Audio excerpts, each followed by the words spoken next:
Inhibition of enzyme activity. Enzyme inhibitors are molecular agents that interfere with the catalysis, therefore slowing or halting the enzymatic reactions.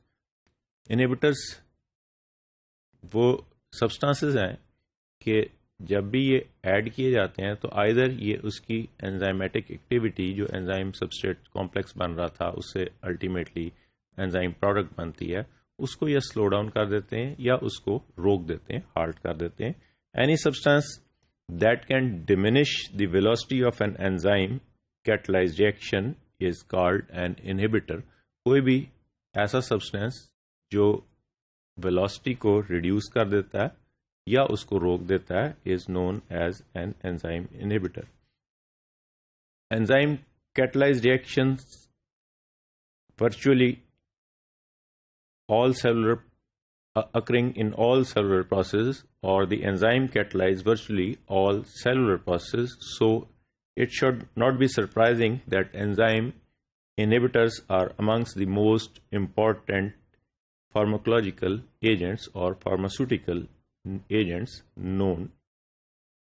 अब हर cell के अंदर हमने कहा है कि enzyme है, वहाँ कोई ना कोई प्रोसेस हो रहा है.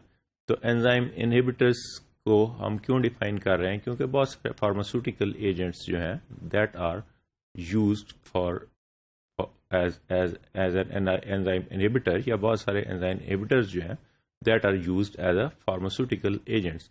फॉर एग्जांपल अगर हम देखें एस्प्रिन, नॉर्मल जो मार्केट में अवेलेबल है डिस्प्रिन के नाम से, एस्प्रो के नाम से, डिफरेंट उसकी प्रोडक्ट्स हैं. Aspirin is an enzyme inhibitor. होता क्या है कि एक प्रोस्टाग्लैंडिन्स बनती हैं बॉडी में जो पेन प्रोड्यूस करती हैं. अब प्रोस्टाग्लैंडिन्स किस तरह बनती हैं, उसका कौन सा पाथवे है? तो उस रेक्डोनिक एसिड हमने डिफाइन किया था इज दी फैटी एसिड्स, जिससे जो है ना या जिससे जो है वो हमने कहा था कि इससे आगे डिफरेंट चीज़ें हमने उसको डिफाइन नहीं की थी क्योंकि हमने मेटाबॉलिज्म नहीं पढ़े. We have only discussed the chemistry of the fatty acids. So arachidonic acids से अगर आप पाथवे बनाएं इसका तो arachidonic acid से कन्वर्ट होता है. We can see in the next slide कि this is the structure of arachidonic acid and we can see this is a C20 having 20 carbon atoms fatty acids. और ये cyclooxygenase is the enzyme here in the first step, which is converting this arachidonic acid into prostaglandin H2, and this prostaglandin H2 is further converted into prostaglandin E2, F2 alpha and prostaglandin A2. अब ये prostaglandins जो हैं they are causing the pain, और भी इसके बहुत सारे जो हैं वो functions हैं, but one of the function is that these prostaglandins are causing pain. तो अब हमने अगर पेन को रिड्यूस करना है तो we will use aspirin and other non steroidal anti inflammatory drugs जो क्या करती हैं कि प्रोस्टाग्लैंडिन को कि इस एंजाइम को यहाँ इनहिबिट कर देती हैं. So we are discussing these types of different types of enzyme inhibitors in the next few modules, ताकि हमें पता लगे कि उसकी वो किस तरह एक्शन करते हैं और उसका क्या इफेक्ट होता है, क्योंकि these are the most important used inhibitors are used as a pharmaceutical agents. अब ये यहाँ पे ये अगर inhibitor aspirin हमने यहाँ दे दी तो it will reduce this reaction or decrease this reaction and prostaglandins are not produced. Therefore, there is decrease in pain. Inhibitors can be classified on the basis of their site of action on the enzyme, on whether they chemically modify the enzyme or on the kinetic parameters they influence. के different enzymes जो हैं site of action के basis पे उसके inhibitors को define करते हैं, classify करते हैं. And the two broad classes of enzyme inhibitors are reversible and irreversible. Reversible जो है वो उसको reverse किया जा सकता है, हम देखेंगे substrate concentration increase कर दी तो reverse हो गया. लेकिन irreversible जो है वो एक दफ़ा बाइंड हो गया एंजाइम के साथ इनहिबिटर तो वो रिवर्स नहीं होगा, उसका रिएक्शन उसको रोक देगा परमानेंटली और इसकी डिफरेंट मॉडिफिकेशंस आती हैं। इसी तरह हम देखेंगे कि रिवर्सिबल क्या करते हैं। In general irreversible inhibitors enzyme binds to the enzyme through covalent bond. जब द कोवलेंट बॉन्ड बन जाएगा किसी एंजाइम और इनहिबिटर के दरमियान, तो वो ना कोवलेंट बॉन्ड टूटेगा और ना वो एंजाइम जो इनहिबिशन खत्म होगी, so it becomes N irreversible enzyme inhibitors. On the other hand, reversible inhibitors typically bind to enzymes through non-covalent linkages.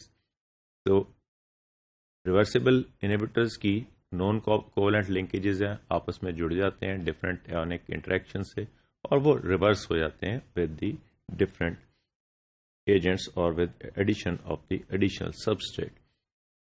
The two most commonly encountered types of reversible inhibitions are competitive and non-competitive inhibitors. We will discuss in next few modules the type of these competitive and non-competitive inhibitors कि ये किस तरह action करते हैं, इन inhibitors का V0 पे क्या effect है, इसका Vmax पे क्या इफेक्ट है, Km पे क्या इफेक्ट है। हम ये सारी terminologies already we have defined all these terminologies, what is Km, what is Vmax, what is half Vmax, and what is V0. Competitive inhibitors resemble the substrate and compete for binding to the active site of the enzyme. कि जहाँ पे आके हमने कहा था कि enzyme की एक एक्टिव साइट होती है, और उस एक्टिव साइट पे आके जो है वो सबस्ट्रेट लग रहा है, और उसकी वजह से उसके अंदर कुछ मॉडिफिकेशन हो रही हैं, जिसकी वजह से एंजाइम सबस्ट्रेट कॉम्प्लेक्स बन गया, which is ultimately converted to enzyme and into the products. तो competitive inhibitors जो हैं वो जहाँ पे substrate ने आके अटैच होना है, उसी जगह पे आके competitive inhibitors अटैच हो जाते हैं। On the other hand, non-competitive inhibitors do not bind at the active site. जहाँ पे substrate ने अटैच होना है वो active site है। Non-competitive inhibitors उस जगह पे अटैच नहीं होंगे, ये किसी और साइट पे अटैच होंगे। They bind either free enzyme at the site other than the active site or on the enzyme substrate complex. कि एंजाइम के साथ जब सबस्ट्रेट लग रहा है, जुड़ रहा है एक्टिव साइट के अलावा, तो एंजाइम ने सबस्ट्रेट के साथ एक्टिव साइट पे लगना है, लेकिन इनहिबिटर जो है वो किसी और साइट पे which is not the active site, वहाँ पे ये नॉन कॉम्पिटेटिव इनहिबिटर आके लगेगा। आइदर ये एंजाइम के साथ पहले लग जाएगा और एंजाइम इनहिबिटर कॉम्प्लेक्स बना लेगा, उसके बाद सबस्ट्रेट लगेगा, और it will cause an inhibition by adding or by attaching with the enzyme inhibitor complex or enzyme inhibitor substrate complex. We will see in the next module.